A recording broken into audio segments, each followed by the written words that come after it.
Na última aula, nós discutimos então que as carbonilas do grupo 2, constituídas então por ácidos carboxílicos e seus derivados, são carbonilas que reagem por um mecanismo de adição e eliminação, levando à formação de um produto de substituição.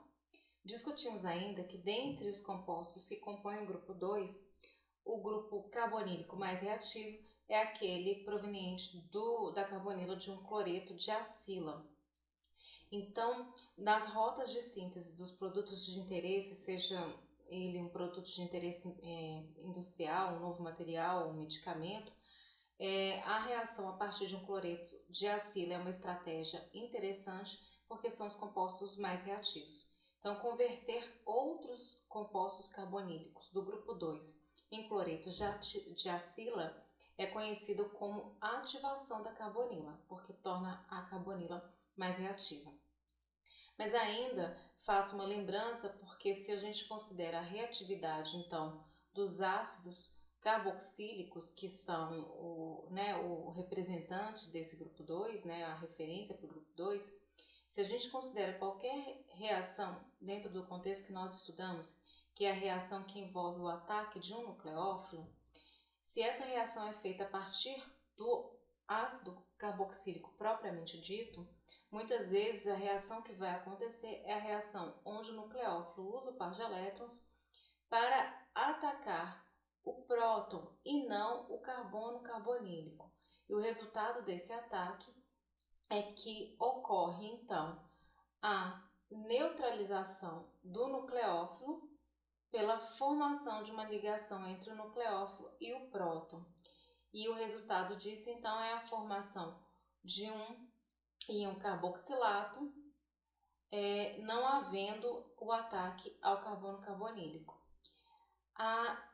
O inconveniente das reações em função da presença de hidrogênios ácidos foi discutido já anteriormente no contexto do uso, por exemplo, de reagentes de Grignard. Nós já discutimos que os reagentes de Grignard utilizados em moléculas que apresentem hidrogênios ácidos, como ácido carboxílico, não vão levar à formação de produtos de ataque à carbonila em função dessa acidez.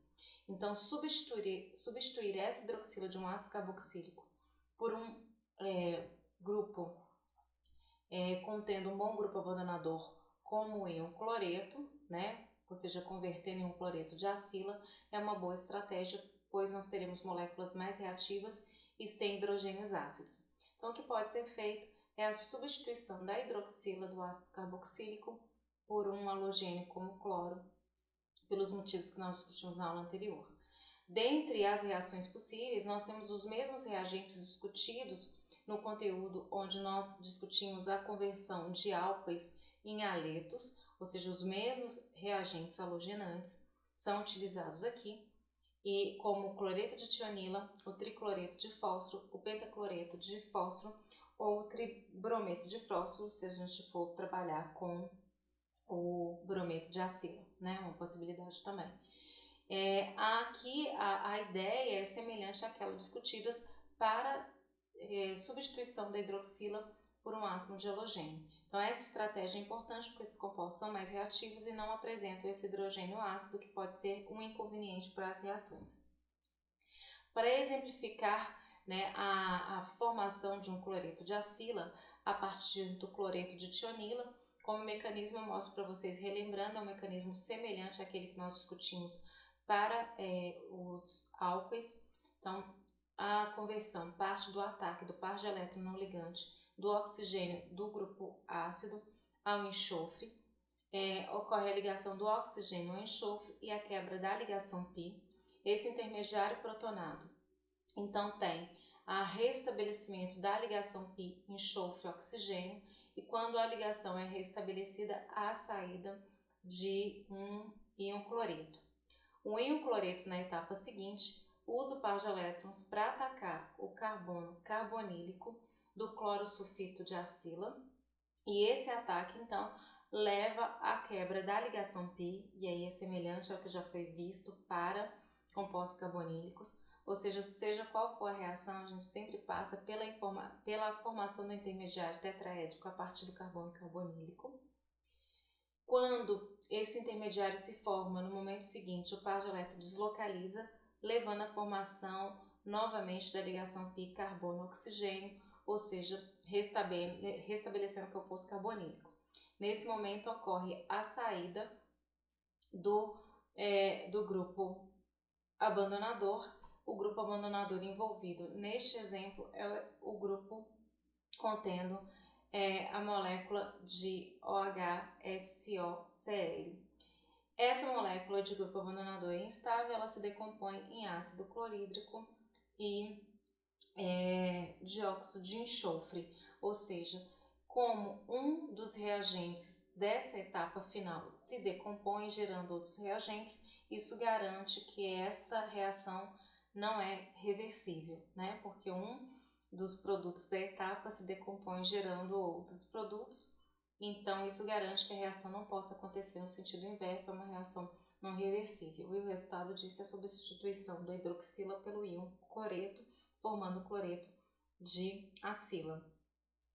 Então, ali para exemplificar, né, esse mecanismo foi para exemplificar uma estratégia de síntese. Então, se numa rota de obtenção de um produto de interesse a gente tem um ácido carboxílico, fazer transformações a partir do ácido carboxílico não é interessante pelo motivo que eu falei para vocês, a presença de um hidrogênio ácido. Então, na etapa é importante que a gente insira um reagente que permita converter o ácido carboxílico em cloreto de acila, tornando essa molécula mais reativa. Uma vez que a gente tem um cloreto de acila que carrega um bom grupo abandonador, ou seja, uma carbonila bastante reativa, nós podemos agora utilizar qualquer nucleófilo para substituir esse cloreto por este nucleófilo. Então, dentre as possibilidades, nós temos que, utilizando um sal de sódio, né? Ou seja, um íon carboxilato de um sal, nós podemos ter esse oxigênio atacando o carbono carbonílico, deslocando o íon cloreto e substituindo o cloro por um grupo proveniente desse sal, levando à formação de um anidrido ácido.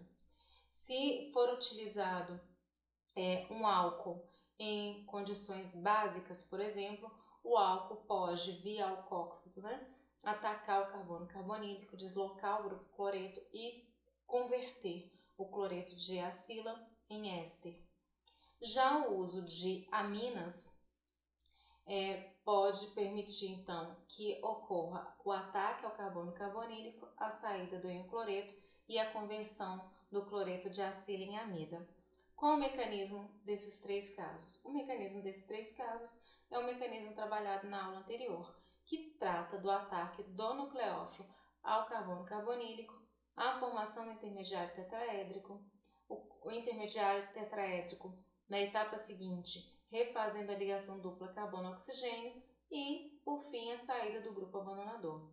Ou seja, como eu falei para vocês, quando a gente fala de carbonila do grupo 2, o mecanismo é um só, é um mecanismo de adição seguido de eliminação.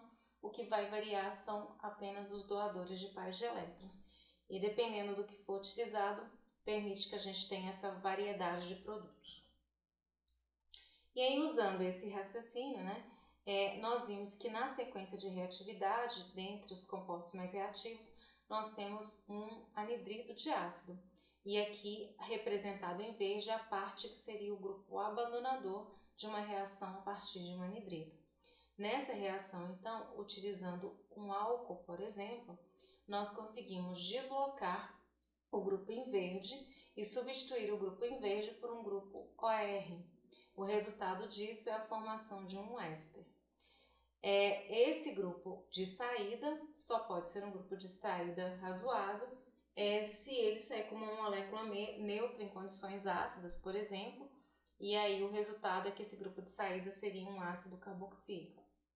Já o anidrido, quando sofre o ataque de um grupo amino, consegue, então, o grupo nitrogênio consegue atacar a carbonila, deslocar o grupo em verde, e o resultado disso é a conversão do anidrido em uma amida. Repito, todos os compostos do grupo 2 reagem via o mecanismo de adição e eliminação que já foi discutido.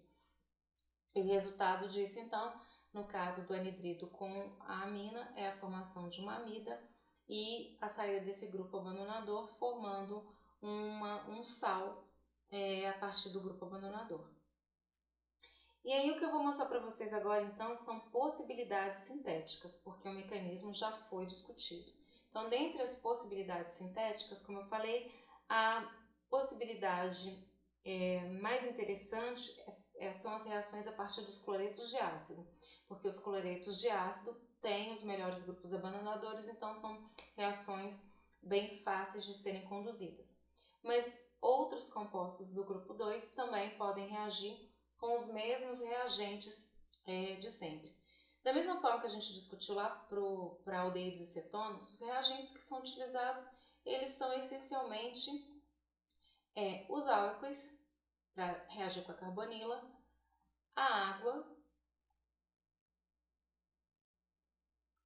ou as aminas, que podem ser disubstituída, trissubstituída ou monossubstituída. Então, o que vai variar é simplesmente isso, o tipo de reagente que pode ser um desses três, via aquele mecanismo já discutido. Então, dentro desse contexto de possibilidades, nas reações envolvendo os ésteres, as reações envolvendo os ésteres, elas podem acontecer de forma geral, a partir dos ácidos carboxílicos, ou pode ser a partir dos cloretos de ácido, como mostramos anteriormente. Em que situação a síntese a partir do ácido carboxílico dá certo? Essa reação dá certo se o meio reacional for um meio ácido, porque aí nós não temos o inconveniente já discutido anteriormente, que é a reação em meio básico, onde a reação acabe acontecendo no hidrogênio ácido e não no carbono carbonílico. Então, reações a partir de ácidos carboxílicos são possíveis, considerando condições ácidas. Então, nesse contexto de catálise ácida, é possível, então, fazer a substituição do grupo hidroxila, que em meio ácido, aí o raciocínio é igualzinho do capítulo de água. O grupo OH em meio ácido só pode ser um grupo abandonador se ele for um grupo abandonador na forma de água. E aí, nesse momento, o álcool pode substituir esse grupo, convertendo ácidos carboxílicos em ésteres. Um exemplo específico, a partir do ácido acético, utilizando o etanol em meio ácido, é possível substituir a hidroxila do ácido acético pelo grupo etóxido, convertendo então o ácido acético em um éster, especificamente o acetato de etila, eliminando a hidroxila como água. O ácido benzoico, na presença de metanol e catálise ácida, tem essa hidroxila substituída por um grupo O-metila, ou seja, o produto é de substituição, mas a substituição ocorre por um mecanismo de adição e eliminação, onde o grupo metoxila se adiciona a carbonila e na sequência elimina a hidroxila como água. Tá?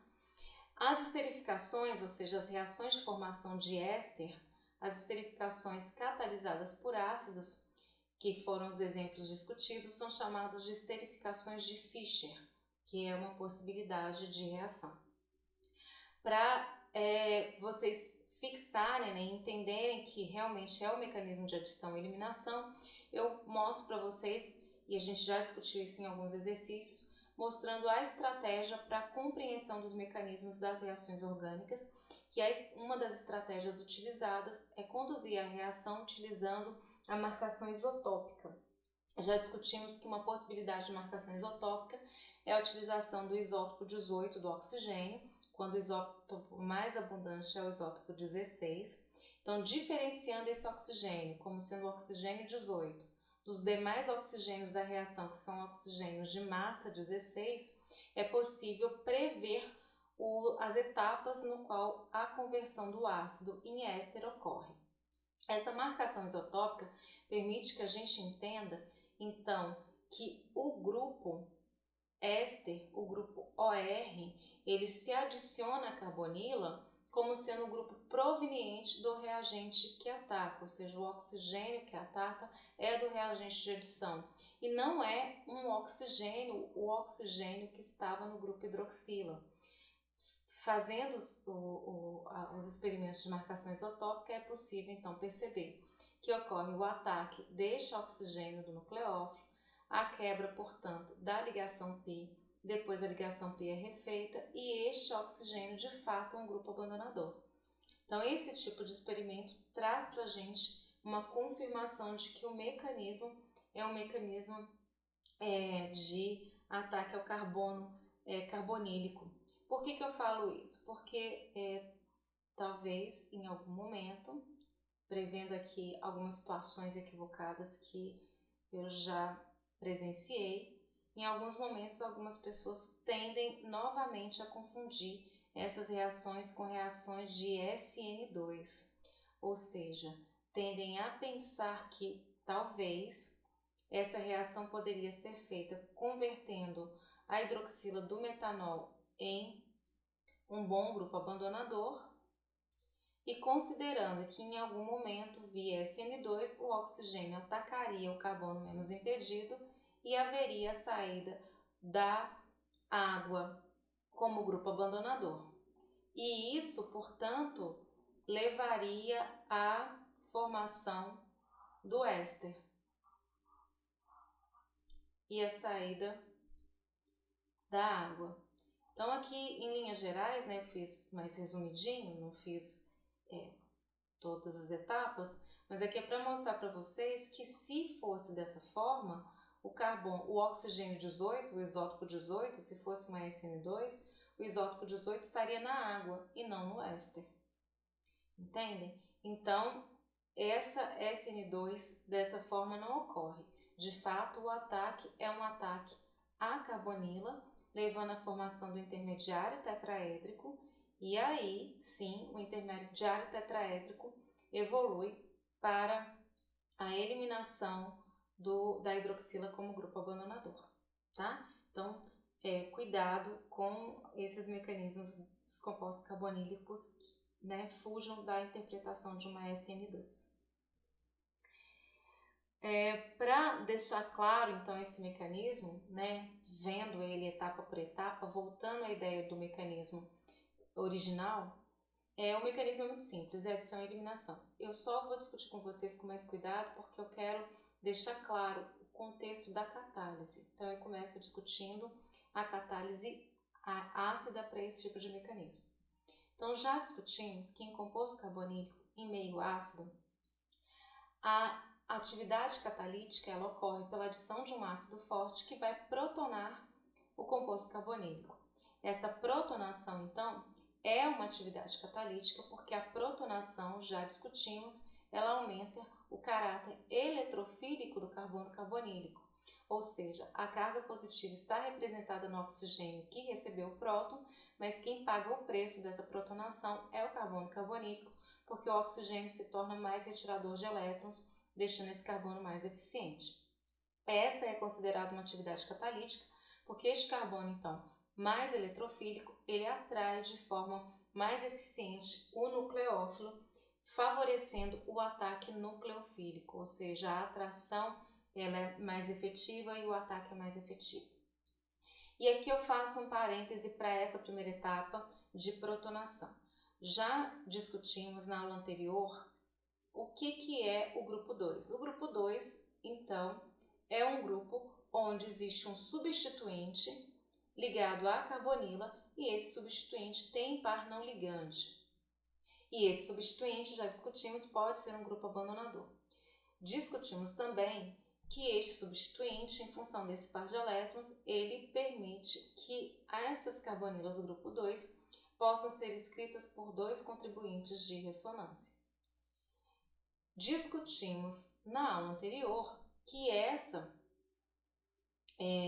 contribuição, esses contribuintes de ressonância, podem ser escritos então com contribuintes onde o oxigênio então tem 3 pares não ligantes, 8 elétrons e menos ligações carga menos, e nós temos esse elemento que doou o par de elétrons formando uma ligação π com carbono. Qual foi a conclusão que nós chegamos a partir dessa estrutura de ressonância? A conclusão que nós chegamos é que o fluxo de elétrons, então, ele é um fluxo de elétrons que ocorre entre esse substituinte, o Y, e a carbonila. E o destino final desses elétrons por deslocalização é realmente o oxigênio. Ou seja, o oxigênio é o centro, o oxigênio carbonílico é o centro mais rico em elétrons. A gente sabe disso por conta desse contribuinte de ressonância. O que eu quero dizer com esse parêntese que eu fiz? Num éster, apesar de ter 2 oxigênios, não tenham dúvidas. Numa protonação em condições ácidas, o oxigênio que captura o próton e que nós representamos no mecanismo é o oxigênio 1. Motivo, ele é o centro mais rico em elétrons em função dessa discussão que nós acabamos de fazer. Então, esse é o oxigênio protonado e não o oxigênio 2. Uma vez que está protonado, esse grupo é mais eletrofílico, então ele sofre o ataque nucleofílico do nucleófilo da reação, que neste caso é uma reação de esterificação, como a gente viu no exemplo, então é a conversão de um ácido carboxílico em um éster. Então, o álcool ataca.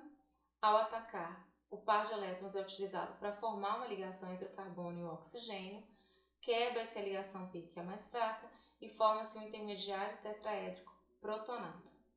Nesse intermediário tetraédrico protonado, o grupo que atacou, ele atacou inteiro, atacou com uma molécula neutra, então ele tem um próton a mais, está protonado. Na etapa seguinte, vamos pensar. Este grupo em preto é o grupo abandonador, é o grupo que vai ser substituído. Então, este grupo que vai ser substituído, se o meio é ácido, ele só pode ser substituído com uma molécula neutra. Ele não pode ser eliminado como uma base forte, que seria o hidróxido. Então, as etapas seguintes, a partir desse intermediário tetraédrico, nada mais é do que pensar em como converter este grupo abandonador, este grupo em um grupo abandonador. E este grupo que atacou tem que ser convertido em um grupo estável. De que forma isso vai acontecer? É igualzinho a gente discutiu no capítulo dos álcoois. O grupo que vai ser o grupo abandonador, ele precisa ser protonado, e o grupo que atacou e vai ficar, ele precisa ser desprotonado. Então, o que a gente vai representar? Aqui está simplificado, mas em etapas, o que a gente representaria? Um grupo atuando como base capturaria este próton. Um grupo atuando como ácido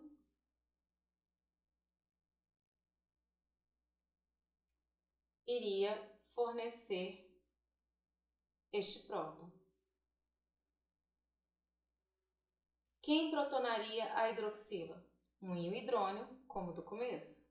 Quem capturaria este próton? Quem capturaria este próton poderia ser uma molécula de água, porque essa reação tá claro que tem água, porque tem hidrônio, ou poderia ser uma outra molécula de álcool. Então, tanto o álcool quanto a água poderia ser a espécie básica que capturaria esse próton neste exemplo.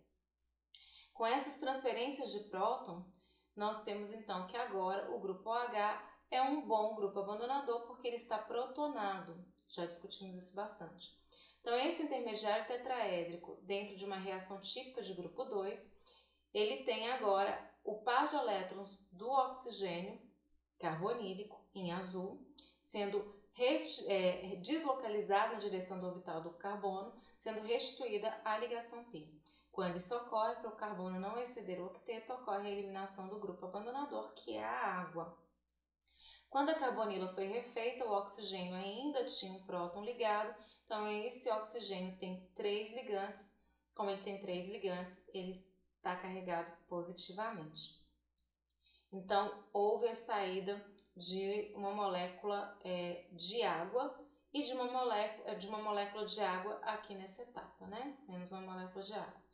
Na etapa seguinte, para que a gente tenha o éster sem carga, essa mesma molécula de água pode capturar esse próton, deixar para trás o par de elétron que compensa a carga, e a gente tem a formação do éster. O que eu quero chamar a atenção nesse mecanismo? Em termos do mecanismo, não tem novidade nenhuma. Aqui a gente tem que o ataque do metanol, aqui é a etapa de adição, porque o metanol se adicionou Na etapa onde sai a água foi eliminada. Então, nessa etapa, nós temos a eliminação. Então, a substituição da hidroxila pela metoxila aconteceu por um mecanismo de adição seguido de eliminação. Até aí, tranquilo, a gente já viu. O que eu quero chamar a atenção e que vocês vêm confundindo é o que é meio ácido. Meio ácido significa pH abaixo de 7. pH abaixo de 7 significa o meio prótico. Então, as espécies envolvidas aqui são espécies próticas, né? A gente considera que esse meio foi conseguido com a adição de um ácido forte. Então, perceba o mecanismo que foi descrito. Percebam as espécies orgânicas. Aqui eu tenho uma espécie orgânica que está neutra. Na etapa seguinte, a espécie orgânica recebeu um próton, está protonada, ou seja, carregada positivamente. Na etapa seguinte, essa espécie recebeu a adição de um grupo e esse grupo, então, também está protonado, então essa espécie está protonada. Na etapa seguinte, positivo, positivo e, por fim, neutro. Então, no mecanismo de catálise ácida, as espécies orgânicas, elas são neutras ou positivas ou neutras. Em meio ácido, jamais eu posso demonstrar nenhuma etapa onde uma espécie carregada negativamente, uma base forte, se forme. Em meio ácido, não é possível gerar uma espécie básica. O que vocês vêm confundindo em termos de catálise ácida e catálise básica? Em meio ácido, as espécies orgânicas são neutras ou positivas. As espécies negativas que podem aparecer numa catálise ácida seria, por exemplo, já falei para vocês, vou falar de novo. Poderia ser uma espécie proveniente de um ácido forte.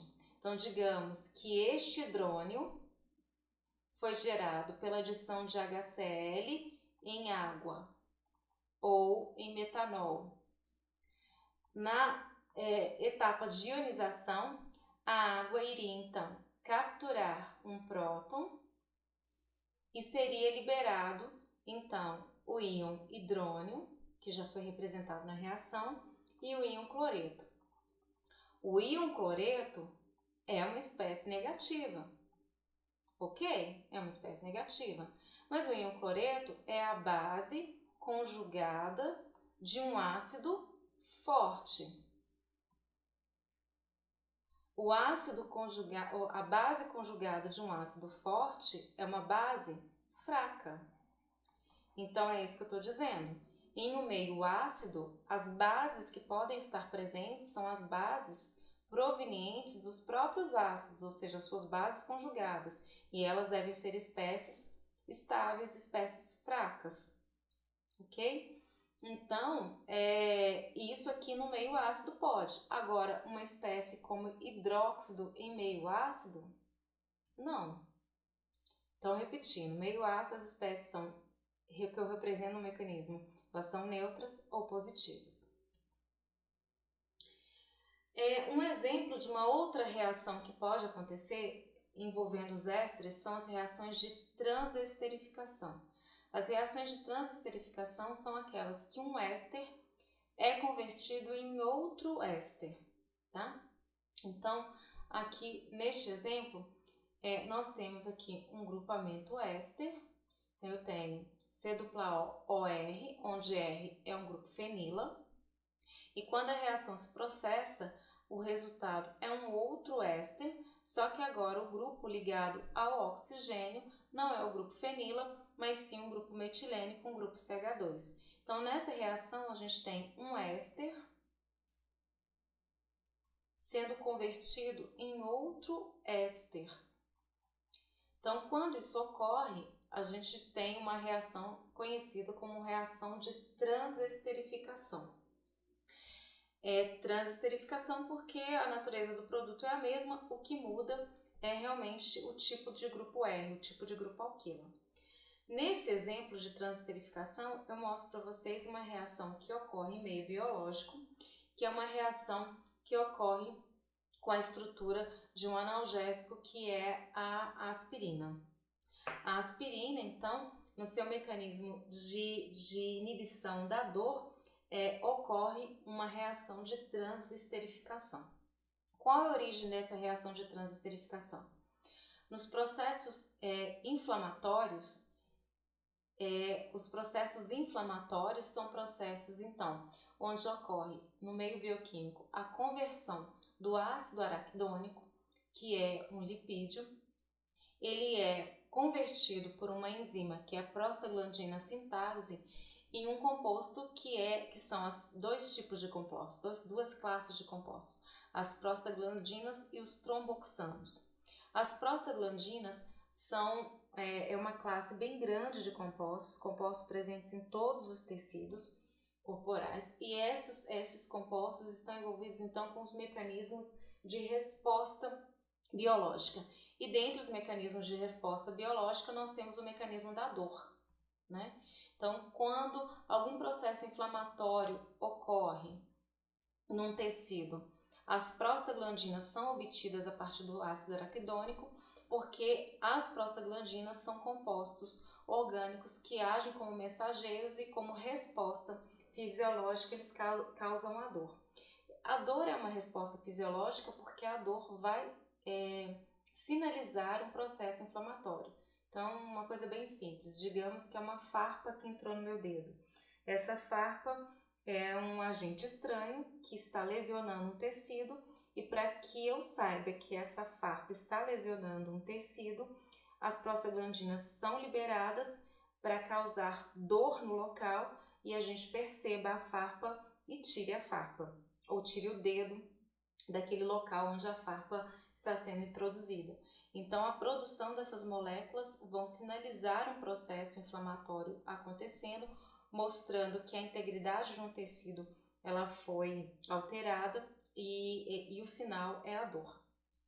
Mas ok, doeu, eu já sei que tem algo acontecendo, eu quero que a dor pare, tá? Então, a gente já identificou o problema, vai tratar o problema, mas a dor não precisa acompanhar a inflamação até que a inflamação seja controlada.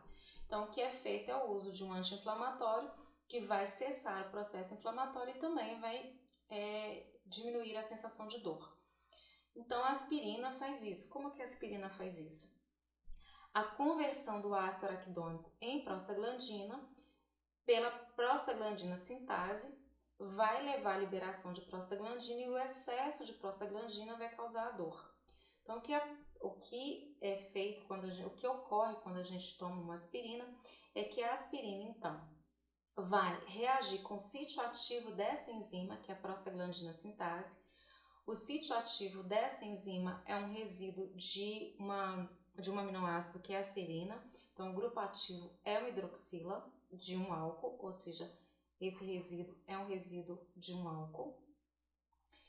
E o que ocorre é que na presença então do ácido salicílico, esse resíduo então age de acordo com o mecanismo mostrado anteriormente, e esse resíduo, né, esse grupo da enzima ataca o carbono carbonílico, forma intermediário tetraédrico, depois a ligação pi é refeita e este grupão todo sai como grupo abandonador. E o resultado disso é que este grupo CH3C-O, grupo acila ou acetila, ele se liga ao sítio ativo da enzima. Então, a enzima ela tem uma atividade para converter o ácido araquidônico em prostaglandina quando esse grupo está na forma dessa hidroxila alcoólica. Quando esse grupo é acetilado, então faz com que essa hidroxila alcoólica não esteja presente na enzima, e aí a enzima perde atividade. Quando a enzima perde atividade, ela deixa de promover a conversão do ácido araquidônico em prostaglandina e a dor para. E aí, com o tempo também o processo inflamatório vai ser corrigido. A dor de um processo inflamatório. Então, perceba, o que a aspirina faz não é tirar a prostaglandina que já está pronta e circulando. O que a aspirina faz é impedir a síntese de quantidades adicionais de prostaglandina pela inibição da enzima que promove essa conversão. E essa inibição, então, é uma reação de transesterificação por um mecanismo de adição e eliminação do ataque do sítio ativo, então, da enzima à aspirina, levando a molécula acetilada que não tem esse efeito. Além disso, nessa mesma rota catalisada por essa enzima, há a formação dos tromboxanos. Os tromboxanos são moléculas relacionadas com o processo de coagulação sanguínea. Então, vocês talvez já tenham ouvido falar que alguns médicos fazem a indicação de que algumas pessoas tomem uma aspirina por dia. E aí algumas pessoas até falam, né, que tomam aspirina para raliar o sangue. Talvez vocês tenham já escutado isso. Mas isso não está errado, né? O uso da aspirina, uma por dia, vai fazer esse processo de inibição da prostaglandina e, como consequência de inibir essa enzima, está também a inibição controlada dos tromboxanos. Os tromboxanos, como eu falei, tem a ver com fator de coagulação sanguínea. Se diminui a circulação dos tromboxanos, diminui o fator de coagulação sanguínea. Então, o sangue fica menos denso. E com isso, algumas pessoas que têm alguns problemas cardiovasculares têm uma circulação sanguínea facilitada, uma vez que o sangue tem um fator de coagulação menor, né?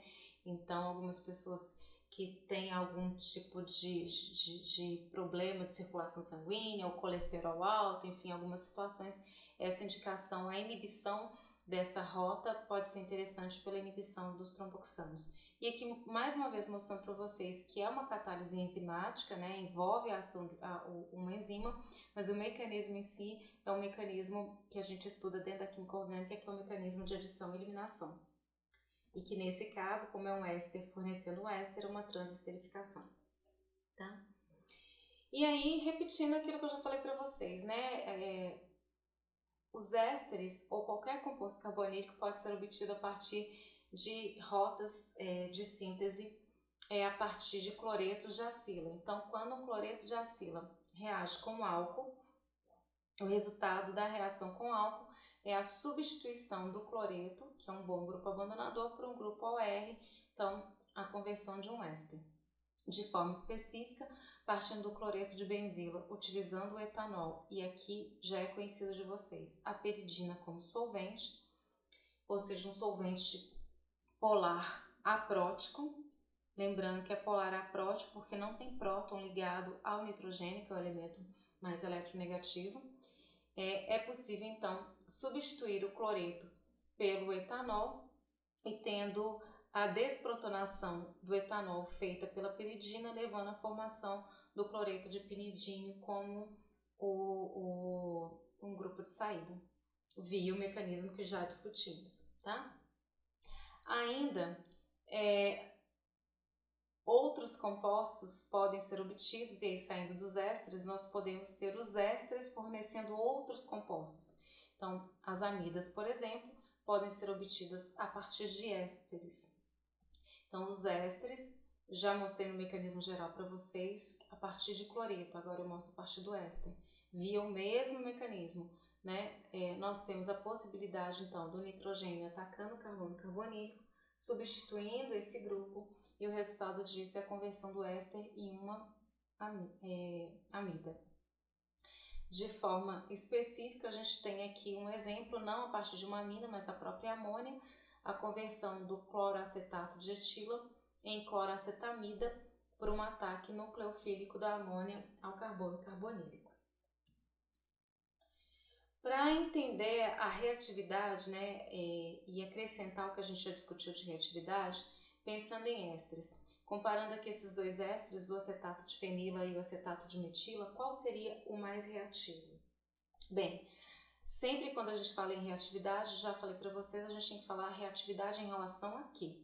A reatividade aqui é a reatividade em relação ao ataque nucleofílico, a quebra da ligação pi formando intermediário tetraédrico e quando a ligação pi retorna, a saída deste grupo em amarelo como grupo abandonador. Então, aqui, saber da reatividade é dizer qual dos ésteres tem o melhor grupo abandonador. E aí a gente pode entender o seguinte: o grupo abandonador a partir deste éster é o íon fenóxido. Este íon, que é o grupo abandonador do primeiro composto, é a base conjugada deste ácido. Então, a forma ácida é o fenol e aqui é a forma básica. Neste exemplo, o grupo de saída seria o metóxido,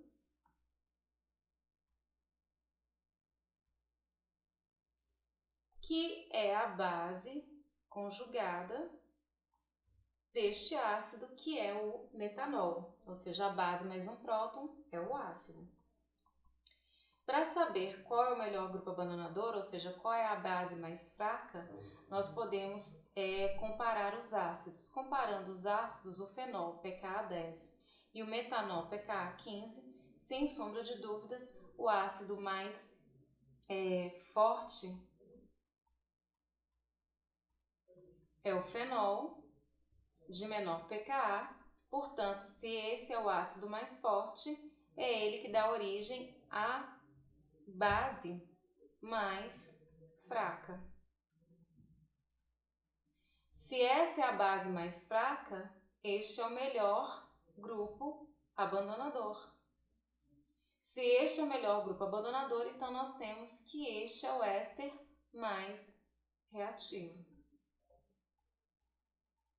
Então, a justificativa está dentro de algo que a gente já discute com bastante frequência, né?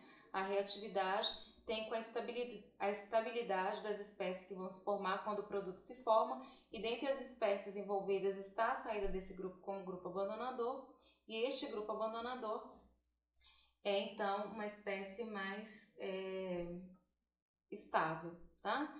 Pensando na saída como um grupo básico, tá, gente? Pensando aqui numa reação em meio básico. Então, em vista do que eu acabei de falar para vocês, a ordem de reatividade dos ésteres aromáticos segue um raciocínio que a gente já discutiu dentro da Química Orgânica 2, no capítulo de aromáticos. Se a gente considera que este grupo de saída é um grupo que vai sair carregado negativamente, qualquer efeito ligado ao grupo R que possa ajudar a dispersar essa carga negativa vai ser um efeito que vai ajudar a estabilizar essa espécie. Então, dentro desse contexto, a gente pode pensar então que o mais reativo seria o grupo ligado ao grupo nitro, porque nós sabemos que o grupo nitro é um grupo desativador, então ele vai contribuir para a dispersão dessa carga negativa desse grupo enquanto um grupo abandonador. Nessa sequência, então, não ter nenhum substituinte seria ter um anel com um grupo abandonador.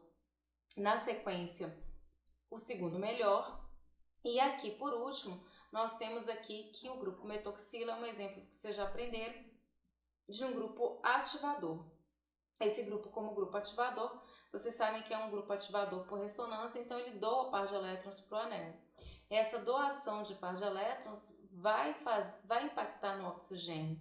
Então, pensando que este seria um grupo abandonador, que sairia como um grupo negativo, grupos que doem elétrons, como o grupo metoxila, vão intensificar a carga negativa, fazendo com que essa espécie seja uma base mais forte e, portanto, menos estável. Então, a ordem de reatividade, sem dúvida, é este mais reativo do que este, mais reativo do que esse, porque envolve melhores grupos abandonadores.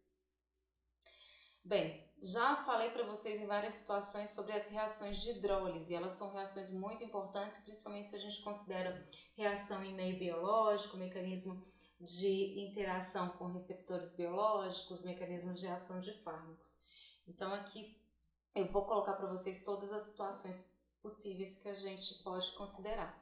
Então, a partir de todos os compostos que a gente já viu, todos os compostos do grupo 2, pode ser cloreto de acila, pode ser anidrido, pode ser éster, não importa.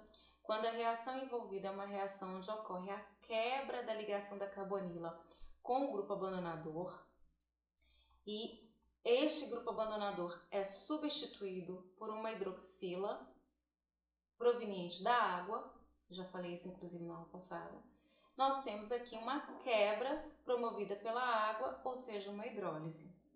Podemos fazer raciocínio semelhante. Se eu tiver, por exemplo, um cloreto de acila e o reagente que vai substituir o cloro for um álcool, eu posso dizer que eu tenho uma alcoólise. Já vimos essa reação hoje. Se eu tenho um cloreto de acila e o reagente que vai substituir a reação do cloro vai ser um grupo amino, eu tenho uma reação de aminólise. Então, são os 3 reagentes que eu já venho citando, ou é água, ou é álcool, ou é amino. Então, a grande questão aqui, o mecanismo é adição e eliminação muito simples. A grande questão é prestar atenção no que eu falei. Ou pode ser hidrólise ácida, ou pode ser hidrólise básica. A hidrólise básica, o mecanismo básico significa catálise básica. Na catálise básica, quem ataca não é a água, é o hidróxido. E aí o raciocínio, ele é o mesmo, a diferença é a questão de quem é que ataca. No caso do anidrido, a mesma coisa, na hidrólise nós temos a formação em meio ácido do ácido carboxílico, substituindo pela hidroxila, ou em meio básico, a formação do íon carboxilato, tá? No caso do éster, a mesma coisa, água em meio ácido, eu tenho um ácido carboxílico. O que talvez chame a atenção de vocês aqui, e aí vocês devem ter percebido. Em meio básico, a gente está mostrando a formação do íon carboxilato, não do ácido carboxílico.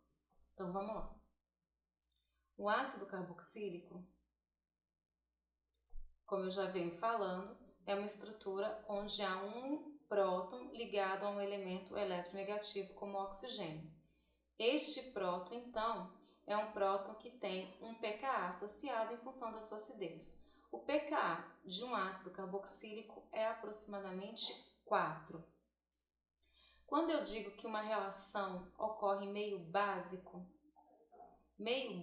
significa um meio onde nós temos aí um pH superior a 7. Então, qual é a relação que a gente tem entre o pKa e o pH? Lá na química analítica, vocês aprenderam que nós precisamos interpretar a relação pH e pKa.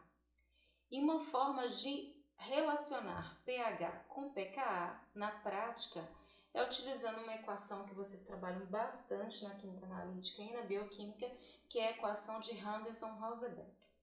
Dentre as várias informações que a gente pode tirar dessa equação, a gente tem que a gente pode tratar o pH igual a pKa quando a concentração da forma básica no meio reacional é igual à concentração da forma ácida no meio reacional.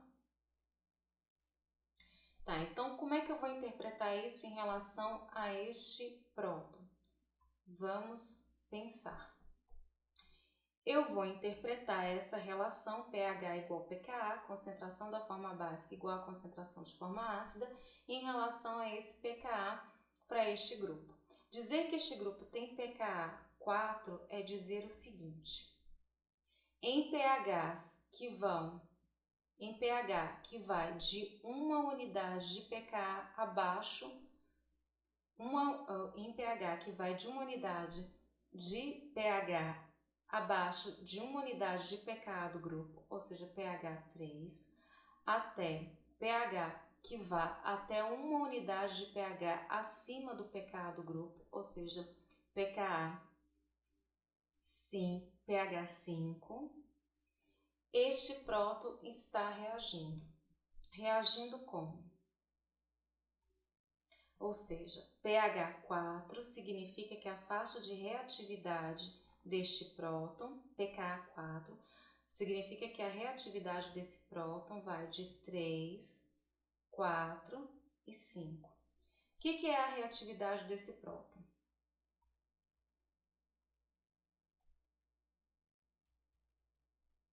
significa que em pH a partir de 3, então no meio reacional em pH a partir de 3, o meio é básico o suficiente para que os íons básicos no meio capturem o próton deste grupo e formem a sua base conjugada, que é o íon carboxilato.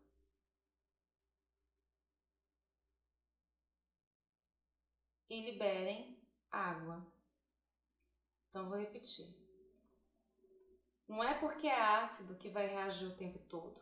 Quando é que reage esse próton? Esse próton reage a partir de pH 3.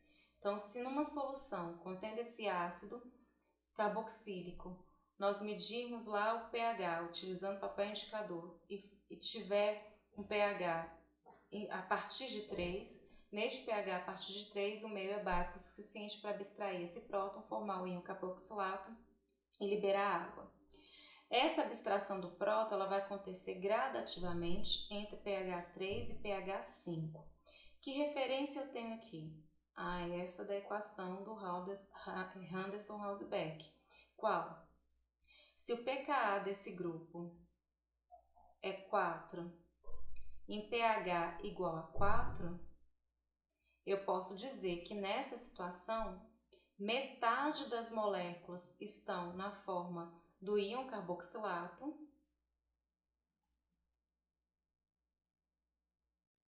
e metade das moléculas estão na forma do ácido carboxílico. Então, já tenho 3 referências. Em pH a partir de 3, o meio consegue abstrair esse próton e começa a formar o íon carboxilato. Imagina que a gente vá adicionando base a esse meio, como se fosse uma titulação. Vou adicionando base até atingir pH 4. pH 4 é o pH igual ao pKa. Neste momento eu tenho certeza que 50% das moléculas estão na forma básica e 50% das moléculas estão na forma ácida. Continuo adicionando base numa titulação, continuo adicionando base. Quando o pH atingir 5, em pH 5 é o limite da reatividade desse próton. Ou seja, nesse momento, praticamente todas as moléculas se ionizaram, perderam o próton para o meio e estão na forma do íon carboxilato. O que eu posso afirmar? Eu posso afirmar que entre 3 e 5 eu tenho frações da forma básica e frações da forma ácida. Antes de 3, eu só tenho a forma ácida. Após 5, eu só tenho a forma básica. Ou seja, se o pH deste meio for elevado a valores superiores a 5, em valor superior a 5, todos os prótons foram retirados por uma base e todas as moléculas foram convertidas na sua base conjugada, ou seja, na sua forma iônica. Então, onde eu quero chegar? Se o pKa desse grupo é 4, a faixa de reatividade do próton está entre 3 e 5. Então, significa que em pH a partir de 5, ou seja, 6 em diante, eu não tenho mais no meio reacional esse próton ligado. Ou seja, se a reação é meio básico, o pH aqui é em torno de 8. pH 8, esse próton já foi embora faz tempo. pH 8, a gente só tem a forma iônica, o íon carboxilato, que é a base conjugada. Então, já trago essa informação para vocês, porque às vezes a gente pensa, é ácido, vai ser retirado a qualquer momento. Não, não é assim. A não ser para os ácidos muito fortes, como o ácido clorídrico. Para os ácidos fracos, como o ácido carboxílico, a interpretação da reatividade tem a ver com a relação pH-pKa que eu acabei de construir para vocês. Se o pKa é 4, a reação de abstração desse próton ocorre entre 3 e 5, e pH 8 é inadmissível que eu coloque um próton de pH 4 ligado ao grupo. Então, essa é a única atenção que vocês têm que ter ao propor as reações de hidrólise, tá? Então, mostrando alguns exemplos específicos. A hidrólise das amidas também podem acontecer em meio ácido ou em meio básico. E aí, lembrando, meio ácido a catálise é por protonação da carbonila, meio básico, a catálise é por ataque direto de um nucleófilo carregado, que é o nucleófilo mais reativo. Nos dois casos, a reação é o mesmo, é o ataque da hidroxila ao carbono carbonílico e a saída do nitrogênio como grupo abandonador. Aqui, como eu acabei de falar no slide anterior, a única coisa que tem que ser prestada atenção aqui tem que ter esse cuidado, é identificar a questão do pH e que em pH básico jamais eu formaria uma espécie ácida, eu formaria a base conjugada dessa espécie ácida. Para deixar mais claro isso, vamos discutir o mecanismo. Na hidrólise ácida de uma amida, então a catálise é por adição de ácido forte, então a catálise significa um ácido forte em água. Na primeira etapa, já discutimos, é a protonação do oxigênio, que é um centro mais rico em elétron que o nitrogênio, pelos motivos que a gente já discutiu. Com a protonação, a gente tem um carbono mais eletrofílico. Esse carbono mais eletrofílico agora atrai a água, mesmo a água sendo um reagente neutro. A água ataca, quebra a ligação π, forma intermediário tetraédrico, mesmo raciocínio. A ideia da hidrólise é que a água substitua o grupo abandonador, que é o grupo em rosa. Então, o grupo que atacou vai ficar, ele tem que ficar estável, então ele precisa ser desprotonado. O grupo que vai sair tem que sair em meio ácido e para sair em meio ácido tem que sair protonado para sair como molécula neutra. Então, na etapa seguinte, considerando a transferência de próton, nós temos a desprotonação da hidroxila e a protonação do grupo amino. Já mostrei para vocês poderiam mostrar isso aqui em mais duas etapas. Então, uma água desprotonando a hidroxila, um hidrônio protonando o grupo amino. E aí nós temos então a etapa seguinte, onde a carbonila refaz a ligação π e sai o grupo neutro como grupo abandonador. O grupo abandonador aqui é a amônia. Grupo abandonador. Com isso, a gente tem a formação de um ácido carboxílico protonado, porque o oxigênio da carbonila foi protonado na primeira etapa. E aí, aqui entra outra coisa que vocês têm que observar. Neste meio reacional tem água, mas nesse meio reacional, o grupo abandonador foi a amônia. Já discutimos isso, dentre a doação de par de elétrons envolvendo oxigênio e envolvendo nitrogênio. Nitrogênio é a espécie mais básica. Então, no meio onde tem nitrogênio, não tenham dúvidas, quem captura próton é o nitrogênio, porque ele é mais básico. Então, o nitrogênio captura o próton, deixa para trás o par de elétrons, e o resultado disso é a formação do ácido carboxílico e a saída do íon amônio. Reforçando, catálise ácida, a catálise é a protonação da carbonila, sempre importante. Todas as espécies envolvidas no mecanismo são neutras, positiva, positiva, positiva, positiva e neutra. Não temos a formação de espécies carregadas negativamente enquanto espécies fortes, a não ser a base conjugada de ácidos fortes, que são bases fracas, ou seja, espécies inorgânicas fracas presentes no meio. Agora sim, vamos fazer a diferença entre os dois meios. Na hidrólise básica, eu estou usando o exemplo da amida, mas podia ser qualquer exemplo. Na hidrólise de qualquer carbonila de grupo 2. Na hidrólise básica, a gente diz que existe aqui uma catálise porque na hidrólise ácida, quem atacou foi a água. A água é um nucleófilo mais preguiçoso porque é neutro. E ali o que garantiu o ataque foi a protonação. Na hidrólise básica, quem ataca é o hidróxido, carregado negativamente. Então, é um nucleófilo forte, é uma base forte. Então, o ataque é mais rápido comparado ao ataque feito por água. Então, por isso, é uma catálise. Então, o oxigênio ataca diretamente, quebra a ligação π, formando o intermediário tetraédrico, onde nós temos um grupo ligado, né, a hidroxila ligada. Nessa etapa, e aqui prestem atenção, aqui a gente precisa ter esse cuidado. Quando o oxigênio se liga, aqui nós temos a formação de um grupo onde o próton está ligado a um oxigênio, ou seja, um elemento eletronegativo. Então, neste momento, quando o oxigênio não está mais negativo, esse oxigênio passa a ter um caráter positivo. E em função deste caráter positivo que esse próton assume quando o grupo é neutralizado, no intermediário tetraédrico faz com que o meio básico, nesse momento, abstraia esse próton, ok? Então, isso aqui é uma coisa importante que a gente deduziria, mas talvez passaria despercebido, né? Então, quando esse oxigênio é neutralizado, esse hidrogênio é ácido o suficiente para ser retirado pelo meio. Então, na etapa seguinte, isso ocorre. Então, a gente tem a formação de um diânion. E aí, esse diânion tem que o oxigênio originalmente carbonílico, ele refaz a ligação π. E nesse momento, quando ele refaz a ligação π, ocorre a saída de um grupo amino. Amideto. O amideto, já falei para vocês, é uma base muito forte, mais forte do que o próprio hidróxido. Então, a eliminação do amideto, aqui nesse caso, ela é feita já mostrando a estabilização desse grupo.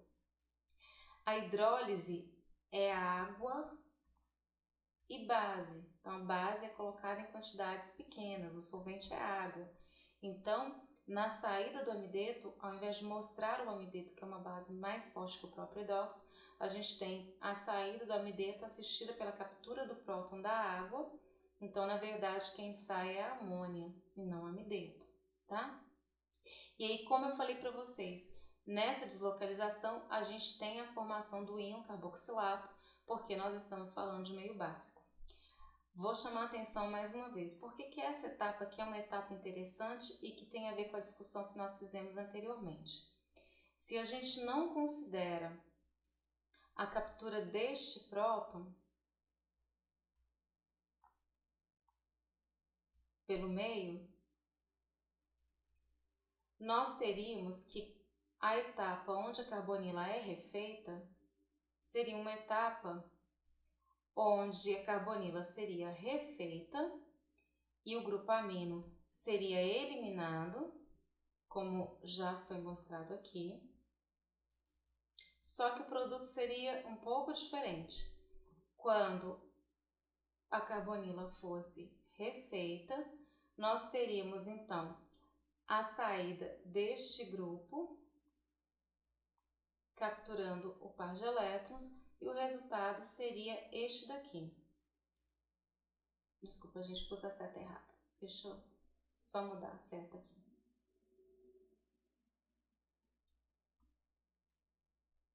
A gente ia ter a carbonila aqui, né? Então, o resultado da carbonila aqui, com esse ataque, é que, vejam, se a gente não considera a perda desse próton anterior, nós teríamos a formação de um ácido carboxílico em meio básico.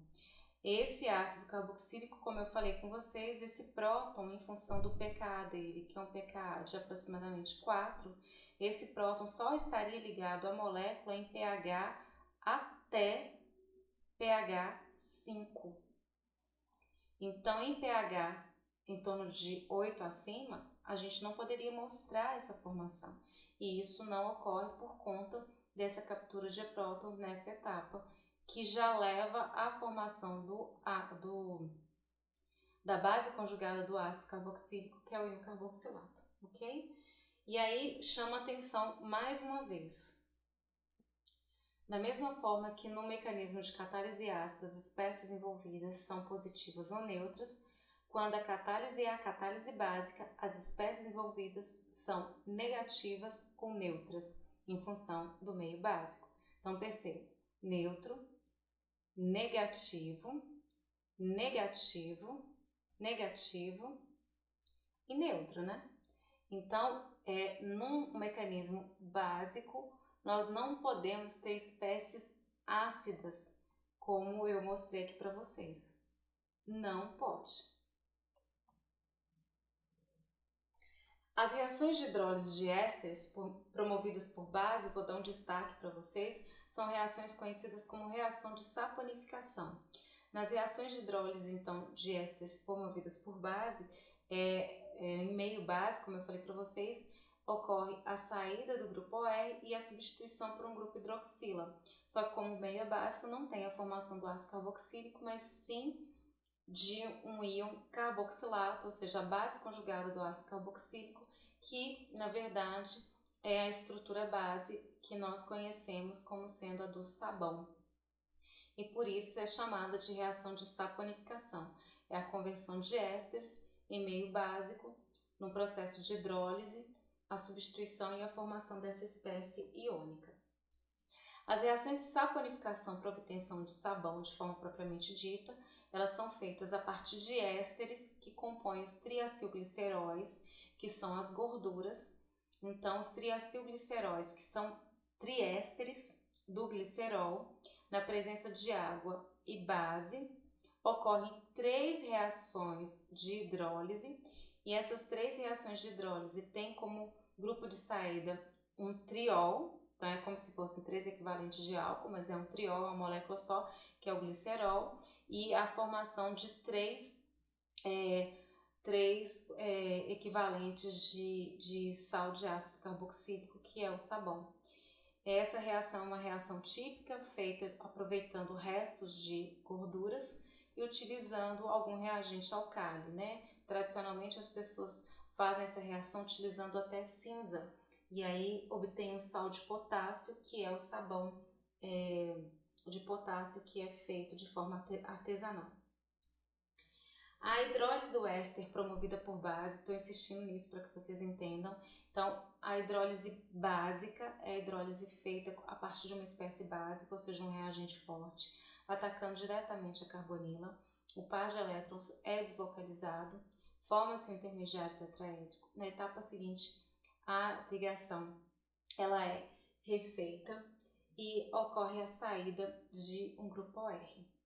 Aqui é uma outra possibilidade que é diferente daquela que eu mostrei para vocês, onde forma o diânion, que é aceitável, né? Mas desde que na etapa seguinte a gente mostre a captura desse próton, havendo a formação do íon carboxilato, tá? Aqui a gente tem a mesma situação, se o meio é básico, a gente não pode ter a formação de uma espécie de um hidrogênio ácido nesse meio. Nesse exemplo, por que essa etapa é aceitável, né? Por que formar essa espécie é aceitável? Aqui é aceitável porque quem ataca é o hidróxido. Quem sai é o grupo alcoxila. E aqui entra em algo que a gente discutiu na primeira aula desse conteúdo. A basicidade do grupo hidroxila e a basicidade do grupo alcoxila, ela é muito próxima. Basta a gente observar o pKa dos ácidos conjugados. O ácido conjugado aqui é água, o ácido conjugado aqui é álcool.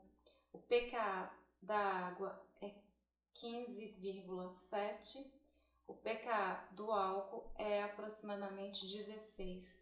Então, a força aqui é muito próxima e a gente admite essa etapa, né, de formação dessa espécie, diferente do exemplo anterior, e ainda a gente tem uma condição de equilíbrio, considerando uma etapa lenta, esse ataque, essa estabilidade, essa basicidade muito próxima envolvendo esses 2 grupos, que é a condição que a gente já havia discutido na primeira aula.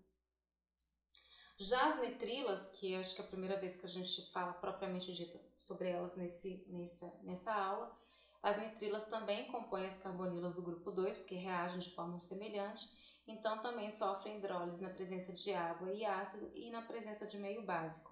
E da mesma forma, as nitrilas, apesar de não parecerem inicialmente, mas elas também levam à formação de ácido carboxílico ou do sal do ácido carboxílico, no caso da hidrólise básica. A hidrólise ácida da nitrila começa com o mesmo raciocínio, que é o raciocínio da protonação. Então, eu vou entender que o nitrogênio da ligação tripla se comporta como o oxigênio da carbonila. Então, a captura do próton, a nitrila protonada, então, é uma espécie que torna esse carbono um centro mais eletrofílico. Para que vocês se convençam disso, aqui nesse slide está mostrando para vocês, então, a estrutura de ressonância, mostrando que o contribuinte de ressonância 2 é um contribuinte onde há deslocalização do par de elétrons π da ligação tripla, favorecendo o nitrogênio e compensando a carga positiva do nitrogênio, mostrando que este carbono de fato é um carbono deficiente em elétrons, ou seja, um centro eletrofílico. Então a hidrólise ela acontece com o ataque da água enquanto reagente de hidrólise ao carbono e não ao nitrogênio. Então o oxigênio ataca o carbono, se adiciona o carbono, então aqui nesse ataque é a etapa de adição, forma intermediário tetraédrico protonado. E aí nós vamos raciocinar o seguinte: o produto é um ácido carboxílico, então claramente a água consegue quebrar a ligação com o nitrogênio. Então esse nitrogênio tem que ser convertido em um grupo de saída. Para que esse nitrogênio se converta em um grupo de saída, não tem outro jeito, o meio é ácido, ele tem que sair neutro. Para que esse grupo saia como grupo neutro, nós temos que pensar em etapas de protonação do nitrogênio. Já o grupo que ficou, que é o grupo proveniente da água, como ele vai ficar resultante da adição, ele precisa ser neutralizado. Então a gente vai pensar em etapas de desprotonação. Então nós vamos pensar que uma molécula de água, uma outra molécula de água não protonada captura esse próton, compensa a carga. Na etapa seguinte, uma molécula de íon hidrônio vai fornecer o próton para o nitrogênio. E aí nós temos um raciocínio semelhante à primeira etapa, onde o nitrogênio protonado aumenta o caráter eletrofílico deste carbono, deixando esse carbono mais eletrofílico. Com a assistência do par de elétrons do oxigênio da primeira molécula de água que atacou, nós temos aqui a formação da ligação pi carbono-carbono e nós temos a carga do nitrogênio compensada. Ou seja, nós temos aqui um intermediário protonado que se assemelha a uma amida. Esse intermediário agora vai sofrer o ataque de uma segunda molécula de água. Esse ataque da segunda molécula de água vai fazer com que a segunda molécula de água se adicione. Essa adição, então, leva a um outro intermediário semelhante a esse. E aí nós temos mais etapas onde desprotona a água que atacou e protona o nitrogênio para que o nitrogênio possa sair como grupo abandonador. O grupo que sai é a amônia, tá? E só que aí nós temos que desprotonar os oxigênios da água que ficou, e quem faz isso, como eu falei para vocês, se tem nitrogênio, é nitrogênio que desprotona, então no final a gente tem a formação do íon amônio. Essas várias etapas não mostradas aqui, sugiro que vocês façam para que vocês entendam esse mecanismo de hidrólise. Hidrólise ácida, neutro, positivo, positivo, neutro, positivo, positivo, neutro. Para também vocês se convencerem, vamos discutir a hidrólise básica de uma nitrila. Então, nesse caso, o oxigênio de um grupo hidroxila é carregado negativamente a uma base forte, não precisa da protonação para poder tornar um ataque favorecido. Como a base é forte, o ataque é direto. Ataca o carbono, deslocaliza o par de elétron, favorecendo o nitrogênio. Na etapa seguinte, então, a gente teve a adição da hidroxila e o nitrogênio que ganhou um par de elétron como espécie básica captura um próton da molécula de água, formando uma amida tautomérica. Essa amida formada nessa etapa, então, sofre o ataque de uma outra hidroxila, ou seja, uma outra etapa de adição. Nessa outra etapa de adição, mais um equivalente à água é adicionado, quebra a ligação pi, e o resultado disso é a formação desse intermediário tetraédrico com nitrogênio carregado negativamente, que captura mais um próton da água e, ao capturar mais um próton da água, é convertido em um grupo amino. Aqui nós temos a mesma situação já vista. Esse hidrogênio, agora ligado ao oxigênio, ele está em condições que fazem dele um próton, né? Ele tem um caráter sutil ácido suficiente para ser capturado por um grupo hidroxila, levando à perda desse hidrogênio e à formação desse ânion. Esse próton é igual a este, então ele também é capturado na etapa seguinte, havendo a formação de um diânion. Já discutimos isso, o mecanismo onde envolve nitrogênio. Um dos oxigênios usa o par de elétron para refazer a ligação pi e ocorre a saída do grupo contendo nitrogênio, Este grupo de saída também, como a gente já discutiu, para não sair com uma base muito forte, que é o amideto, a gente já representa a captura do próton por uma molécula de água, ou seja, a saída de amônia. Em meio que tem amônia, a gente não forma ácido carboxílico. Então, a gente já tem a formação do ânion carboxilato, não pode ter ácido carboxílico nesse meio de forma alguma. Então, reforçando, as espécies envolvidas no mecanismo de meio básico são neutras, negativas, neutra, negativa, neutra, negativa, negativa, negativa. Não há a formação de espécies carregadas positivamente em condições básicas.